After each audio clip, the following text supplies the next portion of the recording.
It's another edition of Social Distancing at the Chamber, also known as Happy Hour with Hammer.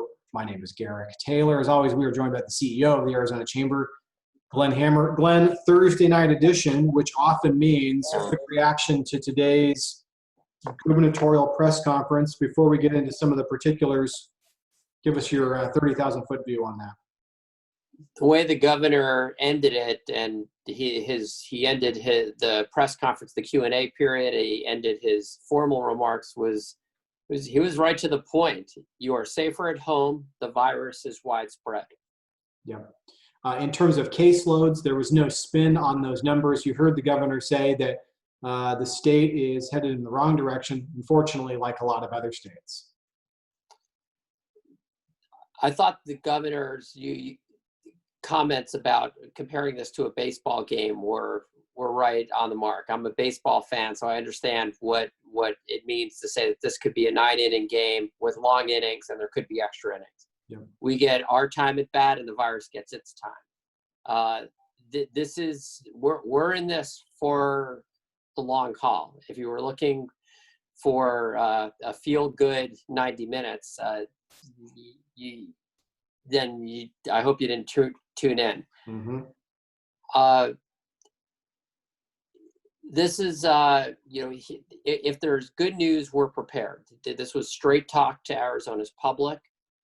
The ball is in our court in that, we are going to have to reduce our activity. For those companies like the Chamber that can telework. This is not the time to be taking additional visits out there. Mm-hmm. We demonstrated that we can bend the curve and bend it dramatically, and we'll do it again. And the governor, I appreciated the governor was very, very direct on the importance of face masks. If you're out there and can't physically distance, they do make a huge difference for the people that you come in contact with, as well as they do provide some degree of benefit to the person who's wearing it. So we're just all going to have to do our part. Last week, the governor entered the press conference wearing a mask. He did the same this week. This week, he really led off with the positive benefits of wearing a mask, really tried to drive that point home. Glenn, it's probably the easiest and most obvious mitigation strategy. And it could be a stylish accessory if you have to be out there. It really is. I mean, we have to continue to wash our hands, use sanitizer, certainly stay as far away from people as you can in different settings, and certainly I'm not, don't be ridiculous, but the 6 feet or so. The mask is wearable. I wear them. It's not a big deal. You get used to it very, very quickly. And I'll just say, I've written about this, and I'm not an epidemiologist. I'm not an expert on this, but it seems to me that every place on the planet where they've been able to resume some degree of normal activity, mm-hmm. a common denominator has been the use of face masks. They're easy to get, they're inexpensive, and they save lives and they save hospitalizations. So we are at the point of the program right now where if you're out there and you're in any sort of public space, you need to have a mask. Yep. Glenn, just last question before we close this topic. And if you want to bob and weave, I understand, but it seems like these press conferences are a great opportunity for the administration to tell Arizona what it's going to do next and what the next step is. A lot of the questions, though, as you know, are a lot about what you should have done, woulda, coulda, shoulda, looking back. Is that helpful in any regard? And I'm just curious to get your take on just the flavor of these events. It's always helpful to look back and to learn, but we cannot play this game of pointing fingers for mistakes that were made. I mean, I'm on this show saying I opposed a mandate. Mm-hmm. I was hoping that just common sense and good citizenship would be enough. It wasn't. And the fact is, these mandates that have popped up across the state have been very effective. It's like night and day. Mm-hmm. And I thought the governor I appreciated his remark. I I appreciate it that when he said he's not being retrospective right now. Well, we have a lot of issues right now. I'm glad that the governor, Dr. Chris, is that they're focused on where we are now and what we need to do going forward. And it's very obvious to me that they're incorporating best lessons learned in Arizona and across the country. And my final point on this, Garrick, is we've had, people exalt the CDC and some, not all, depends on the party, the WHO. All right, they've adjusted their pronouncements over time, and that's what they get paid to do 24/7. Right. And that's okay. It's a novel virus. Let's take what we know now, make the best decisions we can for today, and we'll be in the best position in the future. And final point, we're all human. Yeah, good. Really appreciate those thoughts. Topic number 2, you are part of a steering committee at the U.S. Chamber on racial equity and expanding opportunity to communities of color. Today was a national town hall on that topic. I know you were tuned in, your staff was tuned in. Yeah. Big takeaways. Well, I was proud to be part of the steering committee of that, and I want to just applaud the U.S. Chamber for taking leadership and putting together a very constructive 2-hour program, from the CEO, Tom Donahue, to the president, Suzanne Clark, to my friend Rick Wade, who really put together the programming. And to me, I'm a sports fan first, I have to admit that, had the most enjoyable segment of the day with his interview of Kareem Abdul-Jabbar, all-time NBA all-time NBA points leader, on what he's doing now in education. What I loved about it, Garrick, it was very constructive. We know the areas we need to focus on: education, workforce, entrepreneurship, and criminal justice reform. And from those 2 hours, and then later they also had a number of workshops, we're going to have constructive actions that we could take on the state level, on the local level, on the federal level, and also business practices in terms of board diversity and things like that will help provide true opportunity for all. The Kellogg Foundation had a stat out there that still is ringing in my head. I think it was $8 trillion that would be added to our GDP by 2050 if we could truly provide equality. And it's the right thing to do, and it's certainly on the business side will be beneficial for all Americans. Glenn, we've talked about this before. During the webinar, we saw a number of stats on the screen involving disparities of employment among Caucasians or between Caucasians and communities of color.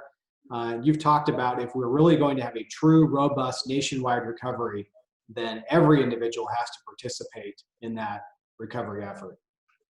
We want everyone to participate. They'll be happier, we'll be happier, and more productive. That's what everyone wants. And what we're learning, and I'm trying to listen a lot more than talk, is that the stats are, you can't, they're the stats. I mean, the Right. fact that I believe that an African-American family has, generally speaking, 10% of the average wealth of a Caucasian family.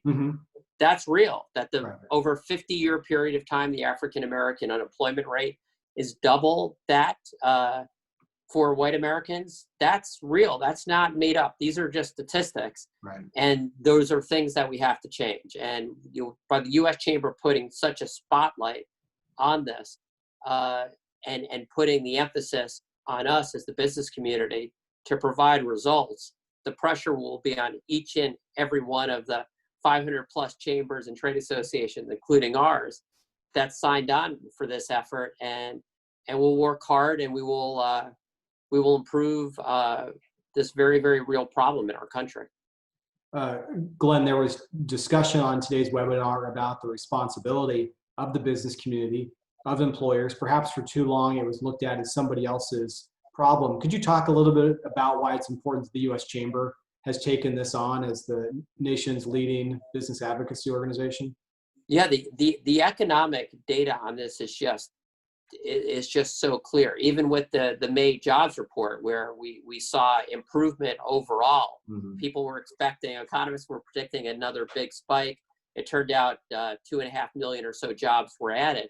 Well, it wasn't. It wasn't equal. The unemployment rates were still much higher among African Americans, and we've talked about this a lot of times, how I feel about this is the greatest country in the history of the world, but we need to be greater. And there's been,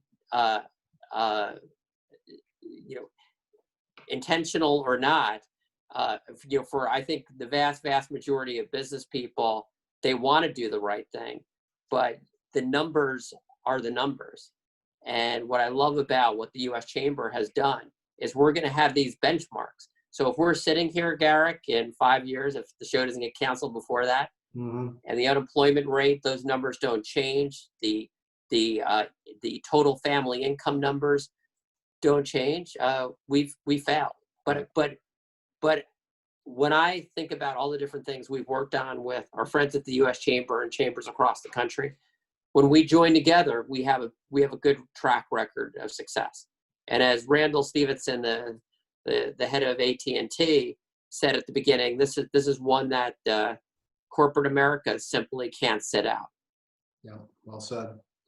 All right, last topic. We're going to do a deeper dive on a future show on ballot initiatives and endorsements. We'll get to all of that, but we did put out a press release today. The Chamber planted its flag on 3 initiatives that could appear on the November ballot. The Chamber took an opposition position on each of them. I'm just going to throw them at you. We can just do a quick drive-by on these, and we'll do a deeper dive in a future show. Chamber's opposing an income tax surcharge initiative that would impose a 3.5% income tax surcharge on certain earners, including small businesses. You said in your quote today, if this initiative passes, it will do tremendous damage to our economic recovery efforts, especially to our small businesses, while falling far short of what it's promised for Arizona schools and teachers. Well, we have supported every year that I've been at the Chamber, and I know many years before, we've supported increased funding for education, and not just K through 12, but community colleges and the universities as well. Right. That ballot initiative, by the way, doesn't do anything of any significant nature for community colleges and the universities. What it would do, though, is overall put our top income tax rate, which is very often paid by small businesses, pass-through entities, it would put it at a very high level. It would take it from a place where we're one of the more competitive states in the country to where we would be one of the least competitive. And the people that have put this on, they like to say 3.5, but that's not what it really is. It's about a 75-80% increase on the top rate. And Garrick, what was the first part of the show? It was on the coronavirus. Our businesses, so many businesses in Arizona, small businesses, are flat on their back. This could end any possibility for these businesses returning at all, if not, or certainly returning to full health. Yep. We will continue to support more money for K through 12 education. This is not the right way to go about it, and it deserves to be defeated. Second one, speaking of healthcare, Glenn, public health, the Chamber is opposing a package of mandates affecting the healthcare sector. It also includes a new healthcare-specific wage structure. Glenn, I won't read your quote here. It's in the release, but you took a similarly dim view of this one.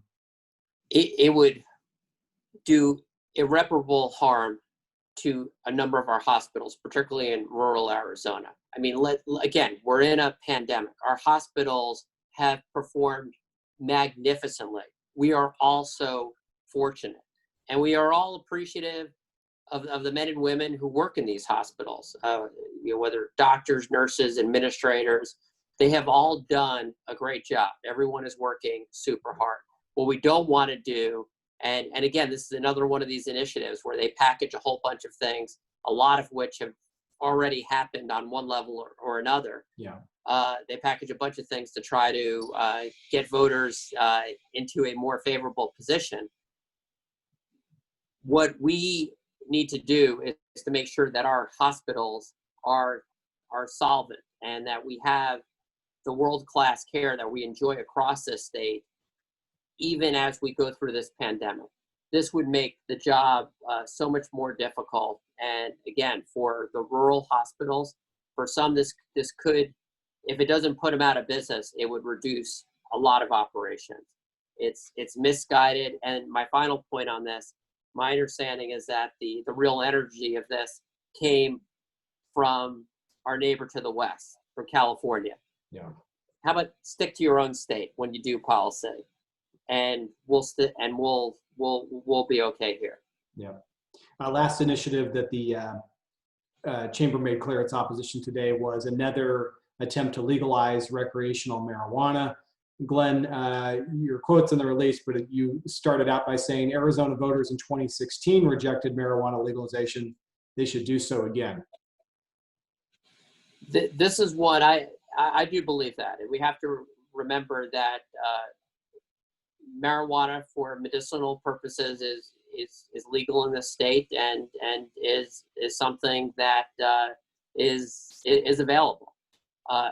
When we go the ballot initiative route, it's written in stone, and anything surrounding a mind-altering drug that can cause all sorts of harm and issues.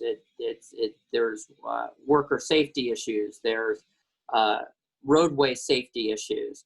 Not to mention, it's hard for me to believe that as we all want to improve our educational performance, that's going to improve by young people getting high. There's no evidence of that. We know it's the other way around. This is another one where the state would be better off if voters reject it.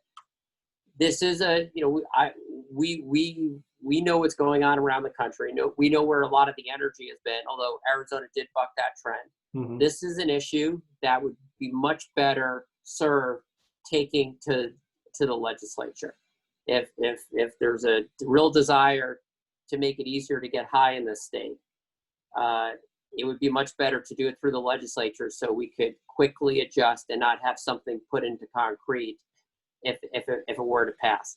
Glenn, yeah. Well, to close out this topic, could you just spend a second on that? You mentioned this issue in all three of these, that if it passes, it's sort of a you break it, you buy it scenario. Yeah, we have something called voter protection in this state, and no politician, no elected official wants to, if the public passes something, they're going to be very careful just by instinct in terms of what they would do. But whenever even a lot of laws that we've worked on over the years, sometimes you need to make some changes or there are unintended consequences. When we go the ballot initiative route, that type of flexibility really isn't there. So, here we have a state that before we hit the pandemic, Garrick, it was probably the highest point in the state's history in terms of economic performance. I mean, our unemployment rate was very low. Jobs were being created in all sorts of industries. And I would just say for people of Arizona to really think through these. We've got a great state. People are moving here. The quality of life is very high. We have a good legislature. We have a great governor. They've been working in a bipartisan way on key issues of the day, like COVID-19. These are unwelcome disruptors that could end or certainly diminish the prosperity that this state has enjoyed for now many years, up until this global pandemic. Right. We'll make sure we put a link to that in the show notes so people can go back and look at your statement on this. And on future episode, we'll be sure to do deeper dives on all of these. Glenn, that puts a Thursday night edition to bed. Well, we'll see what Friday brings, but thank you, Garrick.